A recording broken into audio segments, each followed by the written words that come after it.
Convido os irmãos a abrirem o livro de Apocalipse, o capítulo 3. Vamos estudar hoje a carta à igreja em Filadélfia. Vamos fazer como a gente costuma, vamos ler o texto todo e aí depois nós voltamos versículo por versículo. Ao anjo da igreja em Filadélfia escreve: Estas coisas diz o santo, o verdadeiro, aquele que tem a chave de Davi, que abre e ninguém fechará, e que fecha e ninguém abrirá. Conheço as tuas obras. Eis que tenho posto diante de ti uma porta aberta, a qual ninguém pode fechar. Que tens pouca força, entretanto guardaste a minha palavra e não negaste o meu nome. Eis farei que alguns dos que são da sinagoga de Satanás, desses que a si mesmos se declaram judeus e não são, mas mentem, eis que os farei vir e prostrar-se aos teus pés e conhecer que eu te amei. Porque guardaste a palavra da minha perseverança. Também eu te guardarei da hora da provação, que há de vir sobre o mundo inteiro, para experimentar os que habitam sobre a terra. Vem sem demora, conserva o que tens, para que ninguém tome a tua coroa. Ao vencedor, faloei coluna no santuário do meu Deus, e daí jamais sairá. Gravarei também sobre ele o nome do meu Deus, o nome da cidade do meu Deus, a nova Jerusalém que desce do céu, vinda da parte do meu Deus, e o meu novo nome. Quem tem ouvidos, ouça o que o Espírito diz às igrejas. Meus irmãos, vou contar uma história que alguns de vocês já devem conhecer, mas no século XIX existiu um homem muito usado por Deus chamado George Miller. Ele foi um inglês que se converteu com cerca de 20 anos de idade, e ele foi o responsável por fundar e gerir orfanatos na Inglaterra. E chegou a fundar 5 orfanatos, o que totalizou cerca de 2.000 crianças, sendo cuidadas por ele, pelas pessoas próximas a ele. E certo dia um casal foi visitá-lo. Foi visitar aquele orfanato, né, um daqueles orfanatos, e eles se depararam com as crianças muito bem cuidadas, muito bem vestidas. E aquilo despertou uma curiosidade por parte daquele casal, ao ponto de questionarem que possivelmente eles tinham muitos fundos para conseguirem manter aquelas crianças daquela forma, de uma forma muito bem cuidada, de uma forma muito bem vestida. E eles tinham uma regra entre eles, que eles não iriam pedir para nenhum dos visitantes que eles doassem alguma coisa, eles não tinham essa finalidade. E aí a governanta, diante dessa regra, ela escolheu uma resposta fantástica para dar para aquele casal. Ela afirmou que eles tinham fundos depositados em um banco que jamais podia falir. E aí, após resumir a história, aquele casal fez uma oferta que permitiu manter aquelas crianças por alguns dias. E diz a biografia dele, de George Miller, que eles não tinham nada nas contas bancárias do orfanato. Estou falando isso não porque Deus vai encher as nossas contas bancárias, não estou falando aqui que nós devemos nos omitir das nossas responsabilidades, mas estou dizendo que eles tinham a confiança no Senhor, eles dependiam do Senhor e não naquilo que eles tinham e não naquilo que eles podiam fazer. E essa é uma característica muito evidente que nós vamos ver na igreja da Filadélfia. É uma igreja que não confiava no que tinha, até porque pouco tinha, mas confiava plenamente no Senhor. Para isso, nós vamos começar vendo o contexto que aquela igreja estava inserida. Foi uma igreja fundada mais ou menos no ano 140 a.C., por um homem chamado Átalo II. E se nós observarmos o nome Filadélfia, nós vamos ver que é a junção de 2 palavras gregas. Philos, que significa amor, e Audemos, que significa irmão. Portanto, o nome é muito bem sugestivo, significa amor de irmão. Átalo II tinha uma grande afeição pelo seu irmão e decidiu homenageá-lo ao fundar essa igreja. E a sua localização era muito bem privilegiada, porque ela era o caminho do correio imperial. Ela era a cidade que ligava Roma até o Oriente. Não é à toa que se referiam a essa cidade como o Portal do Oriente. E como era característico daquelas cidades, era uma cidade, também como as outras que nós estamos estudando, muito marcada pela presença de templos aos deuses pagãos. Era uma cidade recheada de templos, o que também levava ela a ser conhecida como a Pequena Atenas. Porque nós vemos que Paulo fala no livro de Atos, no capítulo 17, que Atenas era uma cidade de deuses gregos, enfim. E se referiam a essa cidade também como a Pequena Atenas. A cidade de Filadélfia, geograficamente falando, localizada numa região vulcânica. E isso dava a eles um solo muito fértil pelos nutrientes presentes na terra. Eles eram caracterizados pelas grandes plantações de uva, né? Eles tinham grandes colheitas porque ali havia realmente um solo muito fértil. Mas havia uma questão contrária e de grande peso, que eram os tremores de terra. Eles estavam ali constantemente convivendo com grandes tremores, com grandes catástrofes. E por volta do ano 17 depois de Cristo, eles viveram uma destruição praticamente completa. A cidade veio a pique, tudo foi destruído, e isso se repetia diversas vezes, sabe? Eles passavam por um processo de reconstrução, mas depois disso eles voltavam a enfrentar problemas de destruição por causa dos tremores de terra. E aí isso levou a muitos moradores daquela região a morarem em tendas ao redor da cidade para que a fuga fosse facilitada.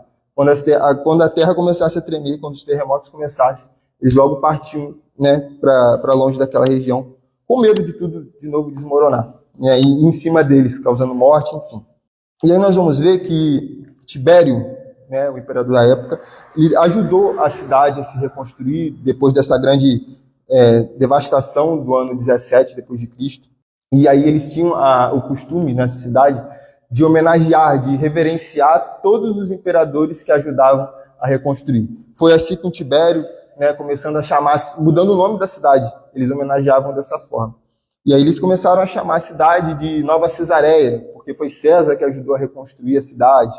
E aí depois aconteceu de novo e foi Vespasiano que ajudou a reconstruir, um outro imperador. E aí eles começaram a chamar a cidade de Flávia, por causa do nome todo do imperador. Enfim, nós vemos que eles tinham essa mania de reverência aos homens por eles ajudarem nesse processo de reconstrução. E tudo isso que nós estamos vendo vai ser muito importante para analisarmos, né, e compreendermos melhor o texto. Mas o ponto-chave de tudo que nós estamos falando é a evidência de que a igreja de Filadélfia ela estava inserida num ambiente de muita instabilidade. Sempre que as coisas se normalizavam, eles voltavam a enfrentar dilemas, né, e a igreja observava ao seu redor inúmeros templos, adorações a deuses pagãos, ao mesmo tempo uma instabilidade geográfica, por não saberem quando poderia acontecer outro tremor. Mas nós vemos no texto que, apesar disso tudo, era uma igreja que permanecia fiel ao Senhor, era uma igreja que permanecia temente ao Senhor. E nós vemos, ao estudar todas as cartas das igrejas, que isso é uma particularidade de todas as cartas, o chamado do Senhor às igrejas para a fidelidade, para permanecerem na palavra em obediência, perseverando até o fim. E aí agora nós vamos voltar para o texto. Ao anjo da igreja em Filadélfia escreve: estas coisas diz o santo, o verdadeiro, aquele que tem a chave de Davi, que abre e ninguém fechará, e que fecha e ninguém abrirá. Nós vemos aqui o Senhor se apresentando a essa igreja como o santo e o verdadeiro. O Senhor Jesus se apresenta evidenciando o seu caráter de santidade e de verdade. Era uma forma de dizer para aquela igreja que aquele que estava enviando essa carta não era como os deuses pagãos, as cópias, as obras humanas que estavam adorando ao redor deles, mas sim o verdadeiro Senhor, o verdadeiro Deus.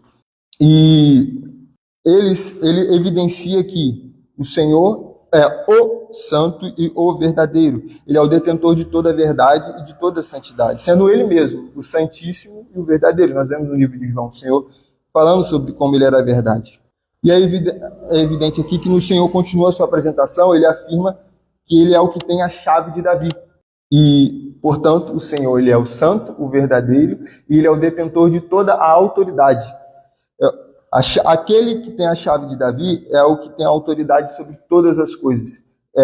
O Senhor evidenciando o seu caráter de soberano, sobre aquele que tem o domínio sobre todas as coisas. E nós estamos vendo aqui o cumprimento de uma profecia do livro de Isaías, no versículo 22, no capítulo 22 e versículo 22. E porei a chave da casa de Davi sobre o seu ombro, e abrirá, e ninguém fechará, e fechará, e ninguém abrirá. A soberania de Deus é o seu poder e domínio sobre toda a criação. Tudo que existe está debaixo do poder de Deus. E nada acontece sem a permissão dele. E tudo o que ele quer fazer acontece Isso evidencia o caráter de que Deus é soberano, que Ele é rei, e Ele é a autoridade suprema sobre tudo que existe e sobre tudo que acontece. Muitas vezes nós classificamos o livro de Apocalipse como um livro que só fala de promessas futuras, de profecias que ainda vão se cumprir. Mas aqui nós vemos que o livro de Apocalipse ele também contém nele cumprimentos do Antigo Testamento, como é o caso dessa passagem sobre a chave de Davi. Como sempre apontando para Cristo, como sempre apontando para o Senhor, como a figura principal de toda a Bíblia.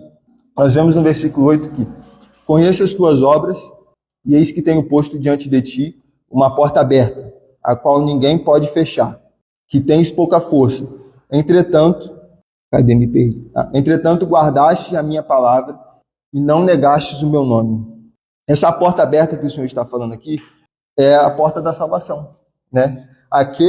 Aquela que ninguém pode tirar a partir da determinação de Deus. Somente Deus tem poder para salvar e poder para condenar. Ele está aqui evidenciando que é uma porta que nenhum ser humano pode abrir ou fechar. Somente Ele, enquanto Deus, pode assim fazer.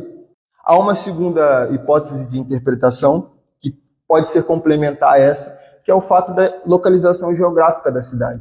Por ser uma cidade que está numa rota para o Oriente, onde muitas pessoas transitavam diariamente, era um lugar muito fértil também para a pregação do evangelho, também para o evangelismo.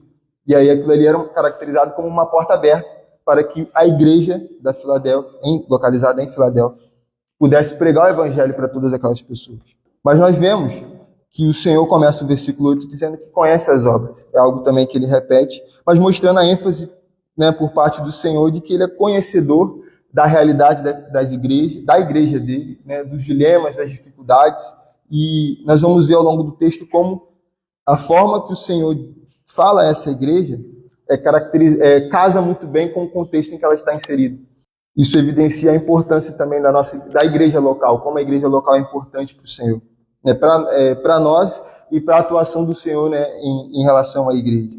Os estudiosos afirmam, como nós vemos aqui no versículo 8, que a igreja da Filadélfia era uma igreja muito pequena, tanto em número de membros, quanto em questões financeiras, materiais. Era uma igreja fraca, como nós vemos aqui o próprio Senhor Jesus falando.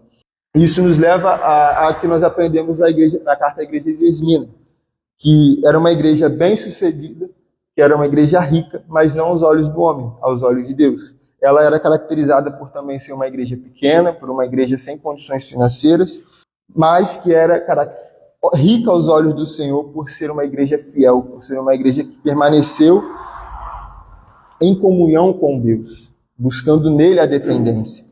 E nós, mais uma vez, vemos a lógica do reino de Deus. Aquilo que para o mundo é sem valor, é pequeno, é desprezível, muitas das vezes é de enorme valor para o Senhor, pois o valor está em guardar a palavra e praticá-la, permanecendo fiel. Paulo, quando escreve a sua segunda carta aos Coríntios, no capítulo 12, ele afirmou que se gloriava em suas fraquezas, porque eram nelas que o poder de Deus se aperfeiçoava.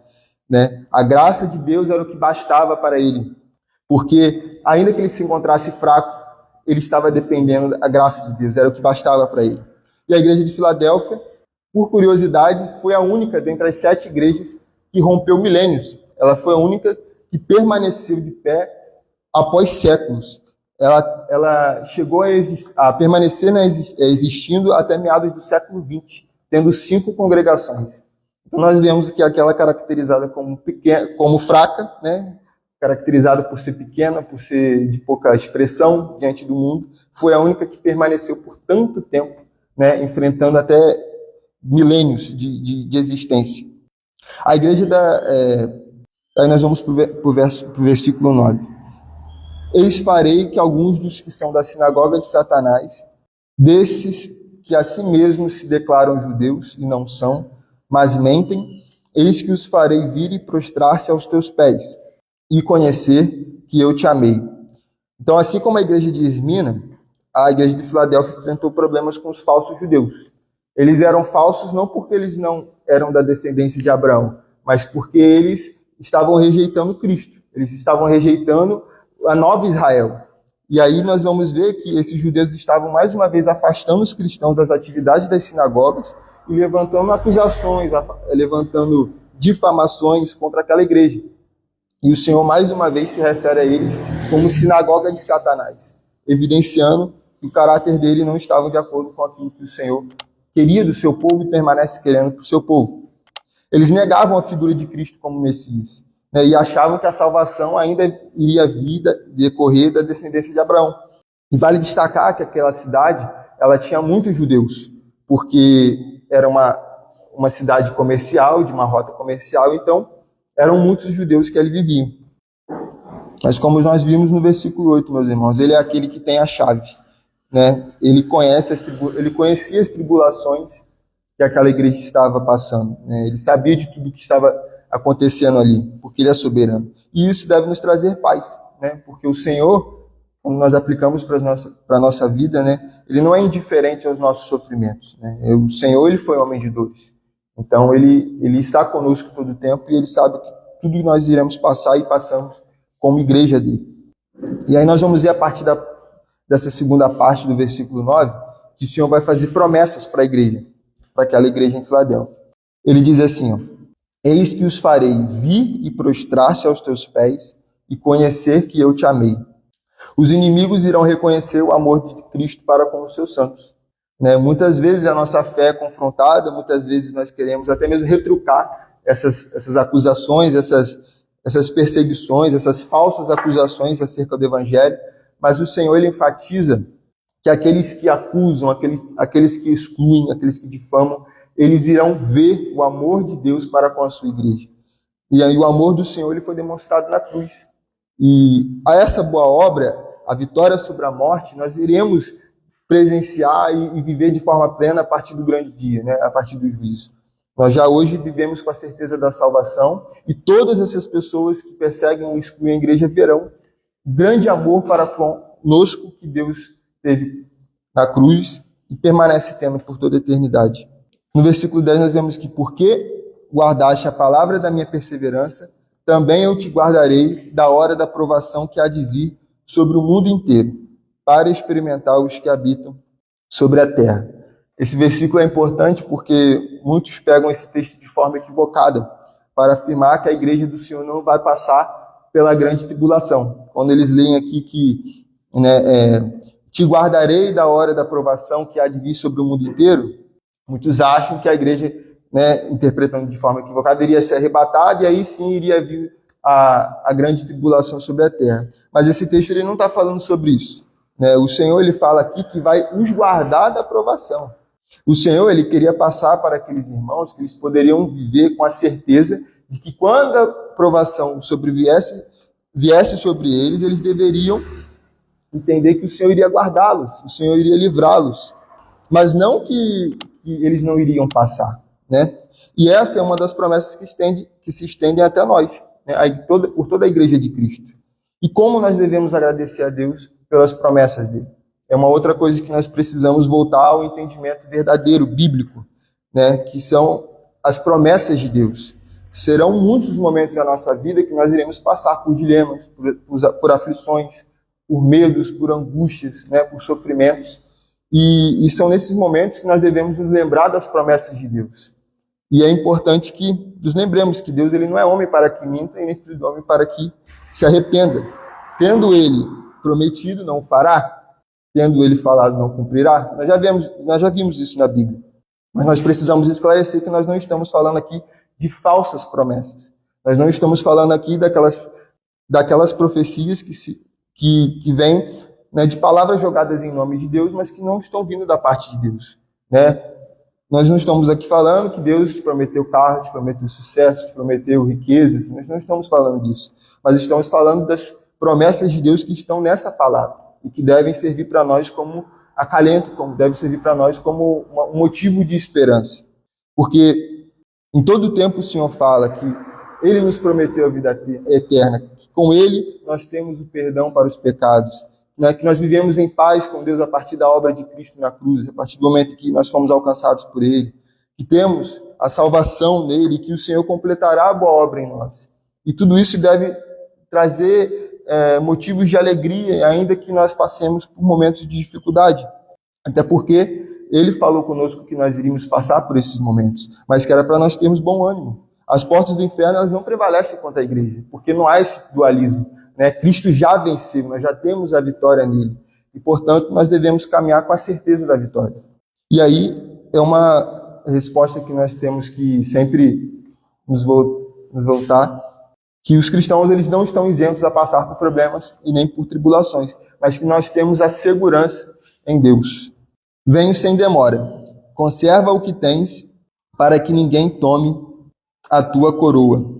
Aqui está o Senhor, mais uma vez, convidando, né, a tua igreja para permanecer na fidelidade, para a perseverança na fé, pois Ele está à porta, né? Ele está vindo. Ele diz aqui que Ele está vindo em breve, ou seja, nós precisamos reter o que é bom, nós precisamos permanecer fiel, aguardando, porque o Senhor voltará, porque é chegado o reino dos céus. Ao vencedor, falo-ei coluna no santuário do meu Deus, e daí jamais sairá. Gravarei também sobre ele o nome do meu Deus, o nome da cidade do meu Deus, a nova Jerusalém que desce do céu, vinda da parte do meu Deus, e o meu novo nome. Aqui é um versículo que se volta muito para o contexto em que eles estavam inseridos. O Senhor fala sobre a coluna no santuário do meu Deus. O Senhor, Ele promete para aquela igreja um lugar de segurança. Ele coloca o seu povo como uma coluna firme. E aí, se nós pararmos para pensar como eles viviam, né, com toda aquela instabilidade, com todos aqueles tremores, com aquela circunstância, o Senhor promete a eles que iria dar um lugar de confiança, que eles seriam colocados como uma coluna firme, ainda que aquela cidade convivesse com inúmeros tremores e abalos, né? E ele diz que escreverei nele o nome da cidade do meu Deus. Nós vimos lá no início como o povo daquela cidade se preocupava com honrarias, né? com reverências a Tibério, com Vespasiano, como que eles se preocupavam em agradar aqueles imperadores, agradar aqueles homens que ajudavam na reconstrução. E aqui nós vemos que o Senhor fala que o nome da cidade será de Deus, ou seja, não vai ser da velha Cesareia, mas vai ser da nova Jerusalém. Ele está trazendo entendimento para aquele povo celestial, ele não estava trazendo um entendimento terreno, mas que se encaixava perfeitamente no contexto que eles estavam inseridos. Por isso que eu acho que nós temos, meus irmãos, que nos atentar para aquilo que é ensinado aqui, para aquilo que o Senhor fala através, né, da tua palavra, porque Ele conhece o contexto em que estamos inseridos, sabe? Ele conhece tudo que nós vivemos aqui nessa cidade, nesse lugar. Então, ele sabe de cada particularidade, e apesar do caráter imutável da palavra de Deus, ela é viva, e ela se aplica perfeitamente ao que nós estamos vivendo, assim como fez em relação a Filadélfia. Portanto, o Senhor estava aqui prometendo a eles que o nome não seria da velha Cesareia, não iria ter atributos a César, mas sim que seria a nova Jerusalém, a cidade celestial, a promessa do Senhor para a sua igreja. Versículo 13. Quem tem ouvidos, ouça o que o Espírito diz às igrejas. Mais uma vez, né, o convite do Senhor para que nós estejamos atentos, pois o Espírito permanece falando à sua igreja através da palavra de Deus. Né? Então, que nós estejamos sempre voltados à palavra, buscando aprender mais dela, aprender mais do que o Senhor quer falar conosco. Né? E se eu pudesse trazer 3 aplicações aos irmãos, né, sobre essa passagem, sobre essa carta à igreja de Filadélfia, é que Cristo, Ele é santo, verdadeiro e detentor de autoridade. O Senhor, Ele nos convida a vivermos em santidade, caminhando na verdade, na palavra dEle, dependendo exclusivamente dEle, enquanto soberano, enquanto detentor de autoridade. Nós não temos que viver como pessoas que estão sem rumo, sem direção, porque o Senhor, Ele nos alcançou, porque Ele guia os nossos caminhos, né, a partir da palavra de Deus. E nós precisamos descansar nessa autoridade, sabe? Porque aquilo que não está no nosso alcance está no alcance do Senhor. E como igreja nós precisamos, de fato, depender exclusivamente dEle, e não naquilo que temos ou podemos fazer. Um segundo ensinamento é que Ele é o que abre as portas que ninguém pode fechar. O Senhor Jesus, Ele é a própria porta. Nós vemos isso em João 10. E nele nós encontramos a remissão dos nossos pecados. E ao passar por essa porta, ao ter um encontro verdadeiro com Cristo, nós somos feitos filhos. né? Nós achamos pastagem, nós passamos a ter um bom pastor que nos guia, que nos exorta, que nos ajuda, que nos ensina, sabe, a caminhar pelo reto caminho. Nele nós achamos segurança e não caminhamos perdidos, pois agora nós temos Ele, que nos guarda e nos conduz. E a questão da porta, que nós também possamos aproveitar todas as oportunidades que temos para pregar o Evangelho, porque hoje nós temos a liberdade de pregar o Evangelho, né? Ainda temos um pouco da liberdade, mas que aproveitemos para levar essa mensagem, porque os dias são maus e o Senhor está à porta, como Ele bem diz. Então que nós possamos levar essa mensagem para todas as pessoas que pudermos, porque além daquelas, né, daquilo que vemos, ali existem almas eternas e que muitas delas estão caminhando para um caminho de condenação eterna. E que a gente seja esses portadores das boas novas, né? Um terceiro ensinamento que eu acho que nós podemos aplicar é que o Senhor, Ele conhece as nossas obras, e não só aquilo que externamos, mas como aquilo que o nosso coração tem como motivação, né? Não apenas aquilo que nós fazemos aos olhos de todos, mas aquilo que nós temos como intenção interna. Isso deve nos levar a refletir, né? Porque por mais que muitas vezes nós possamos fazer coisas que são belas, né, aos olhos, muitas vezes nós podemos ter intenções erradas.